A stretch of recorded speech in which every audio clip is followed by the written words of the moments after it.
মালাইকারি এর আগে আপনারা নানা রকম পদ্ধতিতে বানিয়েছেন।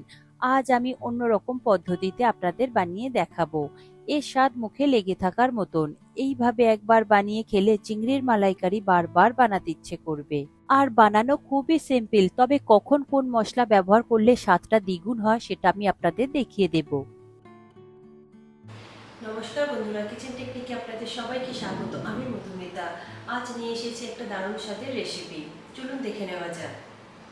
চিংড়ির মালাইকারি বানানোর জন্য আমি এখানে 1 কেজি বাগদা চিংড়ি নিয়েছি। আপনারা যে কোনো বড় সাইজের চিংড়ি দিয়ে এটা বানাতে পারেন, তবে বাগদা চিংড়ি দিয়ে করলে তার টেস্ট একটু বেশি ভালো আসে। তবে আপনারা চাইলে এটা গলদা চিংড়ি দিয়েও করতে পারেন। চিংড়ি মাছটা আমি আগে থেকে ধুয়ে জল ঝরিয়ে রেখেছিলাম। এরপর মাছটাকে আমি কেটে দেখিয়ে দেব যে কিভাবে কাটলে মাছটা খুব সুন্দর থাকে, একদমই মাথাটা ভেঙে যায় না, কিংবা চিংড়ি মাছটা একদম ছোট হয়ে যায় না। দেখুন, কাঁচির সাহায্যে চিংড়ি মাছের এই পাগুলোকে আমি প্রথমে কেটে দেব। তারপর দেখুন, চোখের পাশ থেকে আমি কেটে বাদ দিয়ে দেব। এরপর মাথার দিকের অংশটা একটু কেটে বাদ দিলে ভিতর থেকে ময়লাটা বের করতে খুবই সুবিধা হয়। দেখুন, আমি ময়লাটা বের করে নেব, কারণ চিংড়ি মাছের মাথাতে ময়লা থাকে আর পিঠে একটা সরু শিরার মতন অংশ ময়লা থাকে। এরপরে পিঠের শিরাটাকে আমি কাঁচির সাহায্যে একটু অর্ধেকটা কেটে নেব, পুরোটা কাটবো না, তাহলে চিংড়ি মাছগুলো ভাজলে ছোট হয়ে যায়, তখন মালাইকারিটা দেখতে মনে হবে যেন ছোট ছোট চিংড়ি দিয়ে করা হয়েছে। এইভাবে করলে চিংড়ি মাছটা আর গুটিয়ে যায় না। তবে লেজের দিকের অংশটা আমি কিছুটা রেখে দিলাম, আর পিঠের ময়লাটা আমি বের করে দিলাম। এইভাবে আপনারা বাকি চিংড়িগুলোকে কেটে নেবেন। দেখুন, চিংড়ি মাছটা আমার কাটা হয়ে গিয়েছে। এইভাবে আমি বাকিগুলোকে কেটে নিয়েছি। চিংড়ি মাছ কাটা হয়ে গেলে আরো একবার খুব ভালো করে পরিষ্কার জল দিয়ে ধুয়ে জল ঝরিয়ে নেবেন। দেখুন, জল ঝরিয়ে নিয়েছি। এরপর এর মধ্যে আমি নুন হলুদ মাখিয়ে নেব। দিয়ে দেব অল্প করে একটু নুন আর অল্প করে একটু হলুদ গুঁড়ো। নুন আর হলুদ মাখিয়ে এটাকে একটু আমি 10 মিনিটের জন্য ম্যারিনেট করে রেখে দেব। 10 মিনিট ম্যারিনেট করে রাখলে চিংড়ি মাছের মধ্যে নুন হলুদটা খুব ভালোভাবে চলে যায়, আর চিংড়ি মাছের মধ্যে যদি এক্সট্রা জল থাকে সেটা বেরিয়ে যায়। 10 মিনিট পরে চিংড়ি মাছগুলোকে আমি ভেজে নেব। তার জন্য একটা ফ্রাই প্যান নিয়েছি, তাতে দিয়ে দেব 2 থেকে 3 টেবিল চামচ মতন সাদা তেল, আর দিয়ে দেব 2 টেবিল চামচ ঘি। আপনারা এই রান্নাটা পুরোটাই ঘিতে তৈরি করতে পারেন, কিংবা সাদা তেল আর ঘি দুটোর মিশ্রণেও তৈরি করতে পারেন, তবে সর্ষের তেল দিয়ে করলে খুব একটা বেশি ভালো স্বাদ আসে না, কারণ সর্ষের তেলের সাথে ঘিটা খুব একটা ভালো লাগে না। এরপর তেলটাকে হাই ফ্লেমে খুব ভালো করে একটু গরম করে নিতে হবে। তেল গরম হয়ে গেলে তার মধ্যে দিয়ে দেব ম্যারিনেট করে রাখা চিংড়ি মাছগুলো।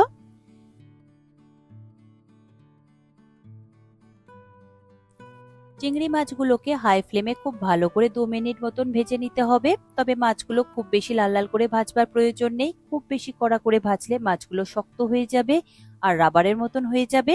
তাই চিংড়ি মাছ সবসময় কম ভাজবেন, তাতে খেতেও বেশ ভালো লাগে, সফট থাকে ভিতর থেকে।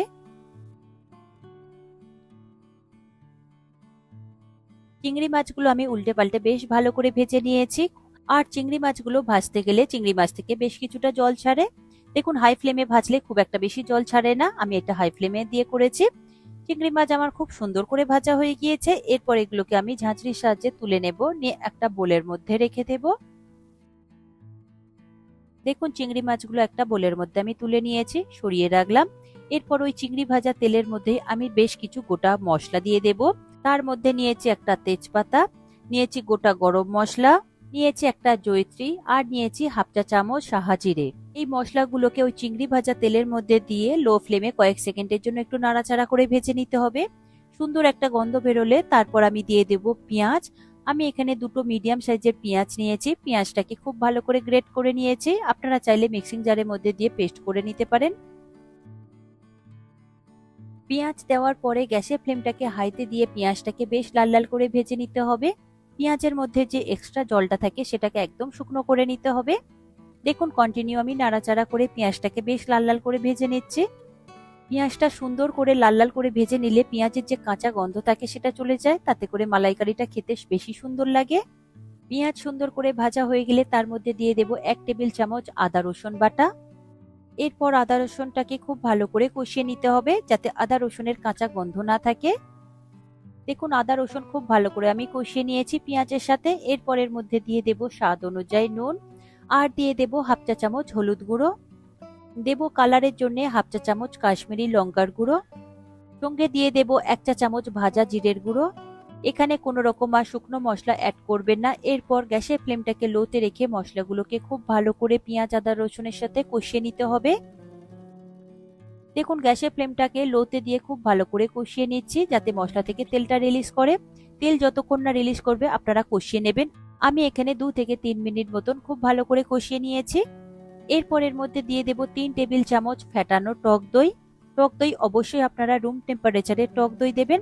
আর টক দই দেওয়ার সময় গ্যাসের ফ্লেমটাকে আপনারা বন্ধ করে দেবেন, তাহলে টক দইটা আর ফেটে যাওয়ার কোনো রকম সম্ভাবনা থাকবে না। দেখুন ফ্লেম অফ করে আমি খুব ভালো করে কষিয়ে নিয়েছি। খুব সুন্দরভাবে টক দইটা মশলার সাথে মিশে গিয়েছে, কোনো রকম ভাবে ফেটে যায়নি। এরপর স্বাদের ব্যালেন্সের জন্য দিয়ে দেব 1 চা চামচ চিনি। যেহেতু এখানে টক দই রয়েছে তাই চিনি আপনারা অবশ্যই ব্যবহার করবেন। এরপর নিয়েছি 3 টেবিল চামচ নারকেল বাটা। আমি এখানে ফ্রেশ নারকেল বাটা ব্যবহার করেছি। নারকেল বাটা দেওয়ার পর গ্যাসের ফ্লেমটাকে মিডিয়ামে রেখে খুব ভালো করে এটাকে কষিয়ে নিতে হবে মশলার সাথে। মশলার সাথে খুব সুন্দর করে কষানো হয়ে গিয়েছে। এরপর এর মধ্যে দিয়ে দেব হাফ কাপ পরিমাণে নারকেলের দুধ বা কোকোনাট মিল্ক। এটা ফ্রেশ নারকেলের দুধ রয়েছে। একদম ঘন নারকেলের দুধটা আপনারা ব্যবহার করবেন, তাহলে স্বাদটা বেশি সুন্দর পাবেন। নারকেল কোড়ার সাথে জল মিশিয়ে নারকেলের দুধটা ব্যবহার করবেন না। নারকেলটা খুব সুন্দর করে মিক্সিং জারের মধ্যে দিয়ে বেটে নেবেন, তারপর চেপে দুধটাকে বের করবেন, দেখবেন অনেকটা ঘন দুধ বের হয়।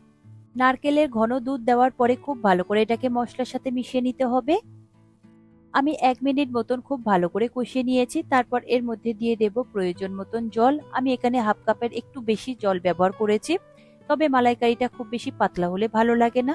এখানে আপনারা উষ্ণ গরম জলটা ব্যবহার করবেন। এরপর দিয়ে দেব 3-4টে মতন কাঁচা লঙ্কা চেরা, তবে ঝালটা আপনারা নিজেদের স্বাদ অনুযায়ী দিয়ে দেবেন। জল আর কাঁচা লঙ্কা দেওয়ার পরে খুব ভালো করে একবার মিশিয়ে নেব। যখনই ফুটতে শুরু করবে ঠিক সেই সময় আমি দিয়ে দেব ভেজে রাখা চিংড়ি মাছগুলো। কারণ এখানে আমি উষ্ণ জল ব্যবহার করেছি তাই এখানে ফোটার খুব একটা বেশি প্রয়োজন নেই। চিংড়ি মাছটা দেওয়ার পরে আমি খুব ভালো করে ফুটিয়ে নেব।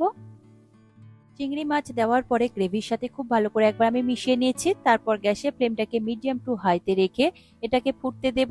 এই সময় আমি ঢাকা দিয়ে ফুটিয়ে নেব। 2 থেকে 3 মিনিট মতন খুব ভালো করে ফুটিয়ে নিতে হবে, তাহলে চিংড়ি মাছগুলো খুব সুন্দরভাবে সুসিদ্ধ হবে আর চিংড়ি মাছের ভিতর মশলাগুলোও চলে যাবে। 3 মিনিট পরে ঢাকা খুলে আপনাদের দেখাচ্ছি। দেখুন গ্রেভিটা একদম পারফেক্ট হয়েছে আর উপর থেকে তেলটা রিলিজ করে দিয়েছে। এরপর হালকাভাবে একটু মিশিয়ে নেব, তবে গ্রেভিটা এইরকমই রাখবেন, এর থেকে বেশি পাতলা রাখবেন না, তাহলে খুব একটা বেশি ভালো খেতে লাগে না। এরপর উপর থেকে দিয়ে দেব হাফ চা চামচ গরম মশলা গুঁড়ো। গরম মশলা গুঁড়ো দেওয়ার পরে খুব ভালো করে একবার হালকা হাতে মিশিয়ে নেব, তা না হলে কিন্তু মাথাগুলো খুলে যেতে পারে, কারণ এগুলোর মধ্যে কাঠি দেওয়া নেই। মিশানো হয়ে গেলে গ্যাসের ফ্লেমটাকে আমি বন্ধ করে দেব। দিয়ে দেখুন কত সুন্দর পারফেক্ট দেখতে হয়েছে, কত সুন্দর কালারটা এসেছে আর গ্রেভিটা তো একদম পারফেক্ট হয়েছে। তবে এর স্বাদ কিন্তু সম্পূর্ণ আলাদাই আসবে, অসাধারণ এসেছে। কারণ আমরা নর্মাল যেভাবে মালাইকারি বানিয়ে খাই তার থেকে সম্পূর্ণ আলাদা খেতে হবে। যে কোনো দিন যে কোনো সময় আপনারা এইভাবে বানিয়ে দেখবেন, দারুণ খেতে হয়। এইভাবে যদি একবার আপনারা বানিয়ে খান, আমি কথা দিচ্ছি আপনারা বারবার এইভাবেই মালাইকারিটা বানিয়ে খাবেন। এর স্বাদ এতটাই অসাধারণ আসে, আপনারা গরম ভাত পোলাও যে কোনো কিছুর সাথে খেতে পারেন, দারুণ সুন্দর খেতে লাগে।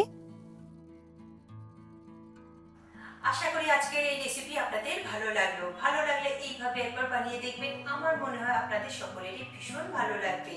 ভালো লাগলে কমেন্ট করে অবশ্যই জানাবেন আর লাইক শেয়ার করবার অনুরোধ রইল।